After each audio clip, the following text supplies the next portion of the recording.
Hello friends, मैं हूं आपकी फ्रेंड सोनिया। आज हम करने वाले हैं जो साइकोलॉजी आती है आपके एग्ज़ाम में, सी टेट या एच टेट में आती है, या हम कह सकते हैं जो सी डी पी हम नॉर्मली जो नेम देते हैं एग्ज़ाम में हमारे, तो उसके जो हम प्रैक्टिस सेट करने वाले हैं, जिसमें हम क्या करेंगे, टॉपिक वाइज प्रैक्टिस सेट करेंगे और उन टॉपिक में से जो लास्ट ईयर क्वेश्चंस आए होंगे उनको भी हम लास्ट में करेंगे। सो क्वेश्चन नंबर 1 है जो आपका, तो ये मैं आपको बता दूं, जो हमारा ये प्रैक्टिस सेट नंबर 1 है वो हमारा चैप्टर नंबर 1 से शुरू हो जाता है, जिसका नेम है विकास की अवधारणा एवं इसका अधिगम से संबंध। सो क्वेश्चन नंबर 1, विकास की प्रक्रिया में डैश जीवन मूल्यों, व्यक्तित्व, व्यवहार इत्यादि के विकास भी शामिल हैं। तो आपसे पूछा गया है कि विकास की प्रक्रिया में इनमें से क्या क्या चीज़ें जो हैं वो आपके जो व्यक्तित्व व व्यवहार इत्यादि के विकास में शामिल होते हैं।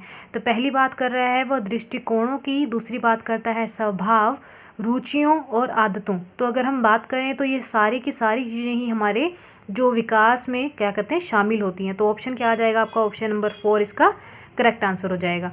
क्लियर। नेक्स्ट हम बात कर लेते हैं नेक्स्ट की, सेकंड आ जाएगा आपके पास।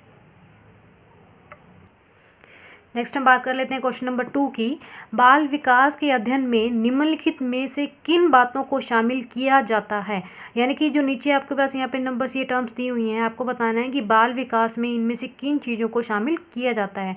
नंबर 1 में आपको दिया हुआ है आयु के साथ होने वाले परिवर्तनों का क्या स्वरूप होता है।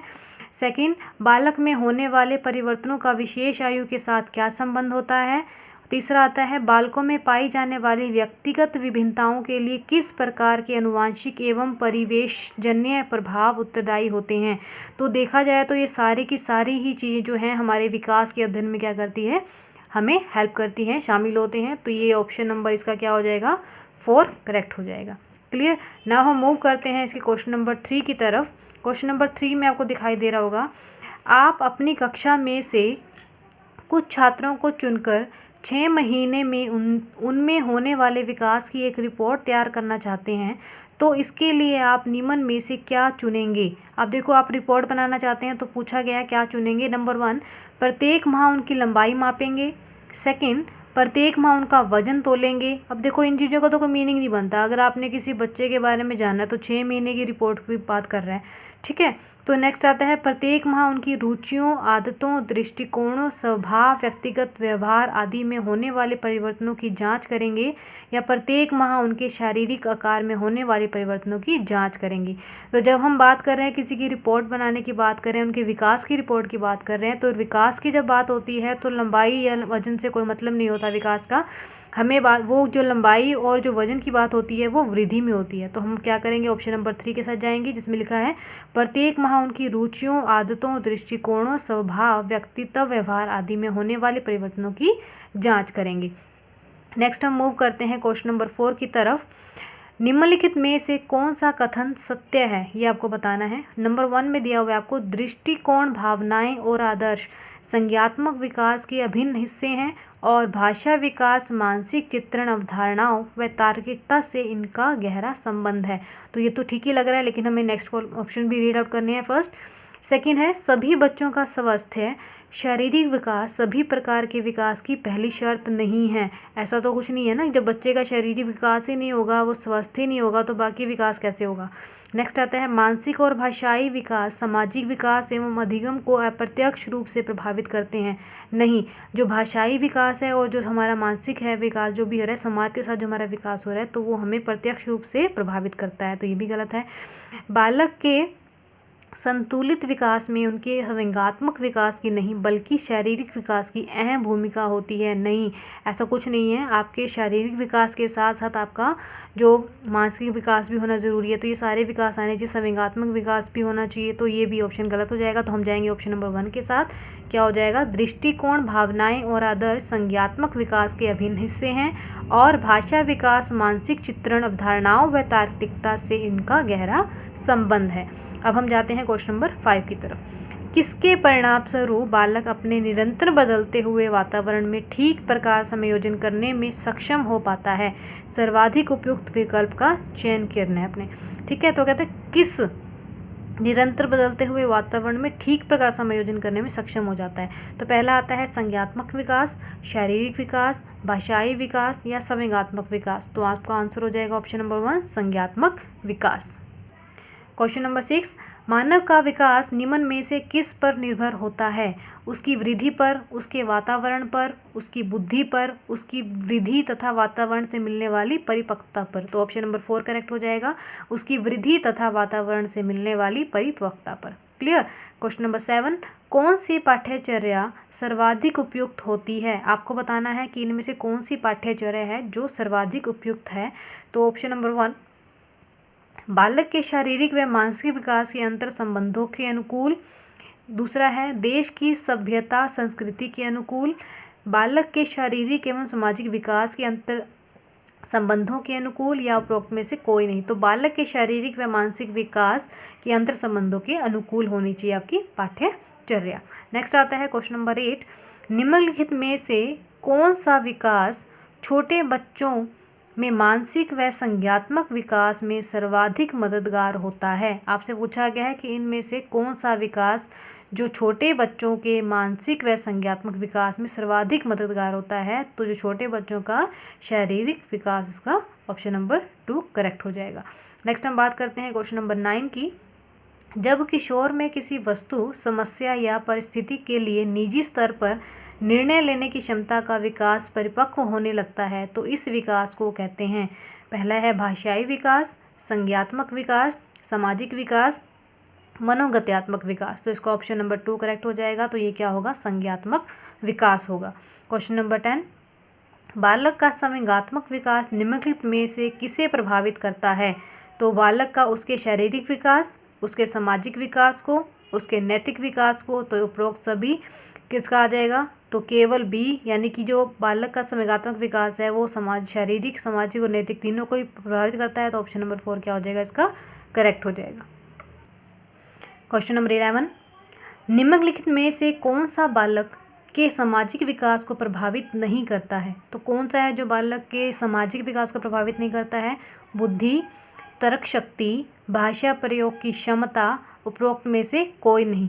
अगर हम बात करें सामाजिक विकास की तो बालक को इनमें से कोई भी प्रभावित नहीं करता। क्वेश्चन नंबर 12, विकास के विभिन्न आयामों के संदर्भ में निम्नलिखित में से कौन सा कथन असत्य है? असत्य कथन बताना है आपको। नंबर 1 कल्पना करना, स्मरण करना, विचार करना, निरीक्षण करना, समस्या करना, निर्णय लेने इत्यादि की योग्यता संज्ञात्मक विकास के फलस्वरूप ही विकसित होती है। नंबर 2 भाषा का विकास एक प्रकार का संज्ञात्मक विकास ही है, ये भी सत्य है। क्वेश्चन नंबर 3 की बात हम करें, भाषाई, मानसिक, संवेगात्मक, सामाजिक एवं चारित्रिक विकास विभिन्न आयु स्तरों में समान प्रकार से होता है। तो ये तो बिल्कुल ही गलत है कि मानसिक और संवेगात्मक जो विकास होते हैं वो आयु के अकॉर्डिंग नहीं होते हैं कि अभी कम होगा या फिर ज़्यादा होगा। तो ये ऑप्शन ही आ जाएगा हमारा, करेक्ट हो जाएगा। तो अगला हमें रीड करने की ज़रूरत ही नहीं है। सो क्वेश्चन नंबर 13 की बात करते हैं। आपकी कक्षा का एक छात्र राजू शारीरिक विकास की दृष्टि से काफ़ी पिछड़ा हुआ है। आपको विकास के निम्नलिखित में से किस आयाम में राजू के पिछड़ने की चिंता हो सकती है? नंबर 1 आ जाता है आपका संवेगात्मक विकास, नंबर 2 बौद्धिक विकास और नंबर 3 सामाजिक विकास। तो अगर हम बात करें अगर वो पिछड़ा हुआ है तो वो तीनों ही कारण हो सकते हैं। तो उसका आंसर क्या आ जाएगा? उपरोक्त सभी। क्वेश्चन नंबर 14, वृद्धि और विकास के संदर्भ में निम्नलिखित में से कौन सा कथन सत्य है? तो वृद्धि विकास की प्रक्रिया का एक चरण होता है जिसका क्षेत्र असीमित होता है। और सेकंड हो जाता है आपका, इसमें असत्य कथन बताना है आपको। अब देखो अगर हम बात करें विकास की तो वृद्धि विकास की प्रक्रिया का एक चरण होता है। सिंपल सी बात है, विकास वृद्धि से यानी विकास तो हमारा जीवन पर्यंत चलता रहता है ना। तो वृद्धि तो क्या है, एक टाइम पे आके रुक जाती है। तो ये तो बात बिल्कुल ठीक है। विकास समय में, लेकिन इसने बोला ना जिसका क्षेत्र असीमित होता है, वृद्धि का क्षेत्र असीमित नहीं होता है। तो ये तो गलत हो जाएगा।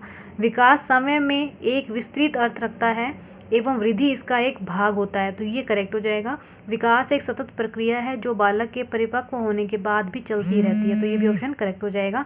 तो ऑप्शन नंबर बी और सी दोनों ही करेक्ट हो जाएंगे। तो हमारा आंसर क्या आ जाएगा? Option number 3। नेक्स्ट आता है क्वेश्चन नंबर 15, वृद्धि शब्द का प्रयोग डैश परिवर्तनों के लिए तथा विकास का प्रयोग परिवर्तनों के साथ साथ डैश परिवर्तनों के लिए भी होता है। तो इसमें क्या आ जाएगा, जो वृद्धि का शब्द का प्रयोग है वो परिणामात्मक परिवर्तनों के लिए और तथा विकास का प्रयोग क्या होता है, परिमाणात्मक परिवर्तनों के साथ साथ व्यवहारिक परिवर्तनों के लिए भी होता है। तो ऑप्शन नंबर देख लेते हैं हमारा कौन सा है, परिणात्मक एंड व्यवहारिक। ऑप्शन नंबर 3 हमारा करेक्ट हो जाएगा। नेक्स्ट बात करते हैं क्वेश्चन नंबर 16 की। सभी बच्चों का स्वास्थ्य शारीरिक विकास सभी प्रकार के विकास की पहली शर्त है। इसके लिए किन मूल आवश्यकताओं पर ध्यान देना आवश्यक है? पौष्टिक आहार पर, शारीरिक व्यायाम पर, मनोवैज्ञानिक सामाजिक जरूरतों पर। तो ये ऑप्शन नंबर 4 करेक्ट हो जाएगा, सभी पर आवश्यक है। क्वेश्चन नंबर 17, शिक्षण की विभिन्न विधियों के प्रयोग के लिए कौन सी अवस्था सर्वाधिक उपयुक्त है? तो जो बाल्य अवस्था होती है वो शिक्षण के लिए काफ़ी उपयुक्त होती है इनकी विधियों को यूज़ करने के लिए। क्वेश्चन नंबर 18, इस अवस्था में बालकों में नई खोज करने की और घूमने की प्रवृत्ति बहुत अधिक बढ़ जाती है। तो पहला है शैशवावस्था, ये तो नहीं हो सकता, उत्तर बाल्यावस्था, किशोरावस्था या प्रौढ़ावस्था। तो आपका ऑप्शन नंबर 2 करेक्ट हो जाएगा, उत्तर बाल्यावस्था। इस अवस्था में बच्चों में क्या होता है कि नई खोज करने का या घूमने का काफ़ी शौक होता है। नेक्स्ट आता है क्वेश्चन नंबर 19, किशोरों की सबसे नाजुक एवं संवेदनशील समस्या क्या होती है? तो यौन संबंधी समस्या उनकी क्या होती है, सबसे संवेदनशील और समस्या होती है। नेक्स्ट आता है क्वेश्चन नंबर 20, मानव विकास की किस अवस्था के बाद व्यक्ति परिपक्व हो जाता है? तो कौन सी है वो, किशोरावस्था के बाद व्यक्ति क्या हो जाता है, परिपक्व हो जाता है। 12 से 14 वर्ष की आयु के बीच डैश की अपेक्षा डैश लंबाई एवं मांसपेशियों में तेजी से वृद्धि होती है एवं 14 से 18 वर्ष की आयु के बीच डैश की अपेक्षा डैश की लंबाई एवं मांसपेशियां तेजी से बढ़ती हैं। इसका आंसर आ जाएगा कि 12 से 14 वर्ष की आयु के बीच में जो लड़कों की अपेक्षा लड़कियों की लंबाई व मांसपेशियों में तेजी से वृद्धि होती है, और 14 से 18 वर्ष की अगर बात करें तो लड़कियों की अपेक्षा लड़कों की। तो ऑप्शन नंबर 2 इसका करेक्ट हो जाएगा। नेक्स्ट आता है आपका, सार्थक अधिगम की प्रक्रिया विकास की किस अवस्था से आरंभ होती है? सार्थक अधिगम की कौन सी प्रक्रिया कब आरंभ होती है? शैशवावस्था से। किस अवस्था में घनिष्ठ मित्रता की प्रवृत्ति पाई जाती है? तो किशोरावस्था में घनिष्ठ मित्रता की प्रवृत्ति पाई जाती है। मानव विकास की किस अवस्था में बच्चों के सीखने की गति सर्वाधिक होती है? सीखने की जो गति होती है वो सबसे ज़्यादा कब होती है? शैशवावस्था में। आपने देखा होगा छोटे बच्चे जो होते हैं वो बहुत ही जल्दी 0 से जो 5 वर्ष की आयु में बच्चे का 90% तक विकास हो जाता है। तो आंसर क्या आ जाएगा आपका? शैशवावस्था।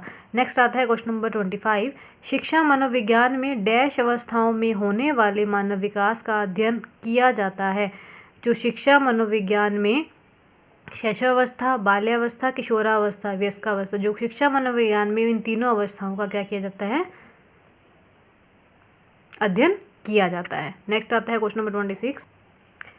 क्वेश्चन नंबर 26, मैं कौन हूँ, मैं क्या हूँ, मैं भी कुछ हूँ आदि जैसी प्रबल भावनाएं बालक के विकास की किस अवस्था की सूचक हैं?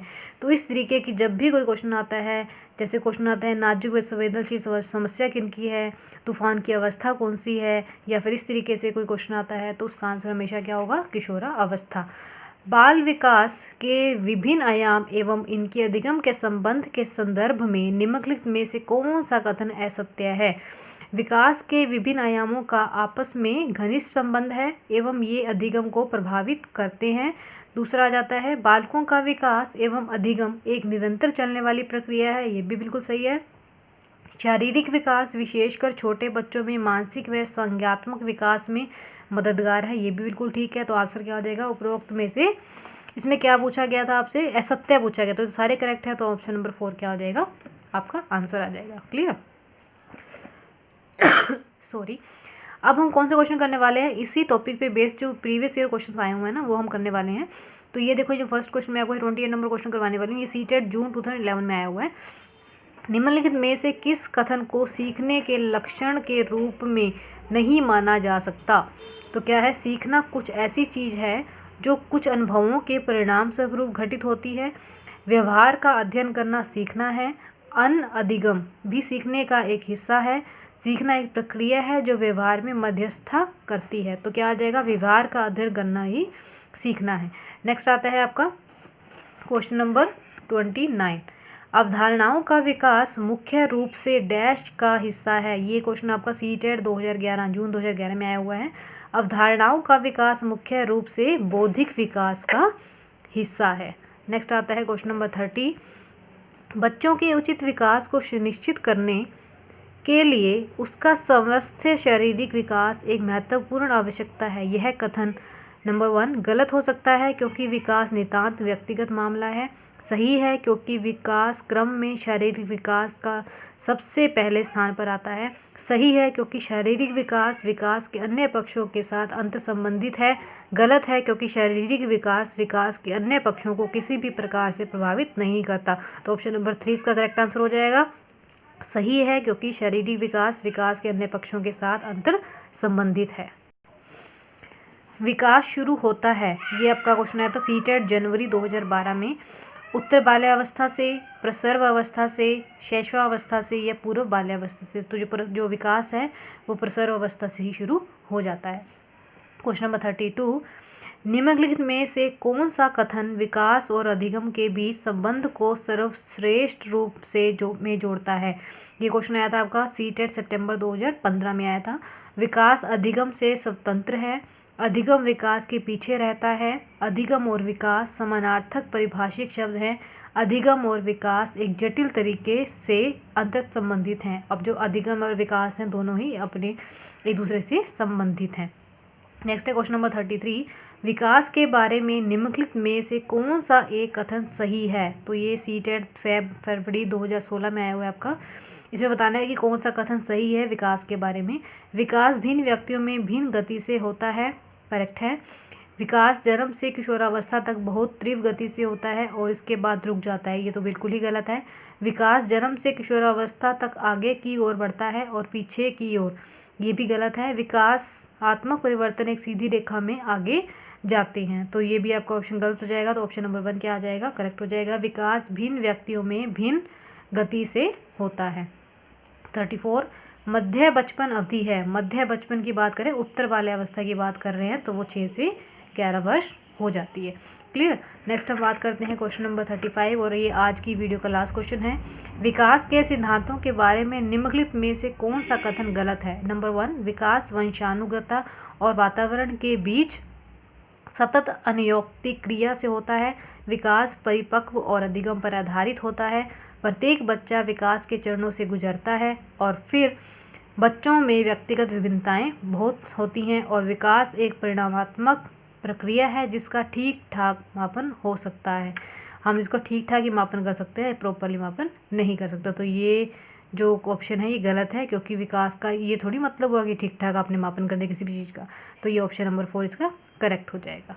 क्लियर। सो ये आपका प्रैक्टिस सेट था जो हमने आज स्टार्ट किया है CDP for CTET and HTET, जिसमें से हमने जो चैप्टर नंबर 1 से रिलेटेड जो हमने क्वेश्चंस किए हैं इसके आज, जिसका नाम हमने क्या बताया था आपको, विकास की अवधारणा एवं इसका अधिगम से संबंध। सो इसी तरीके से और जो प्रैक्टिस क्वेश्चंस करने के लिए मेरी वीडियो को देखते रहें। Thank you and bye bye for now.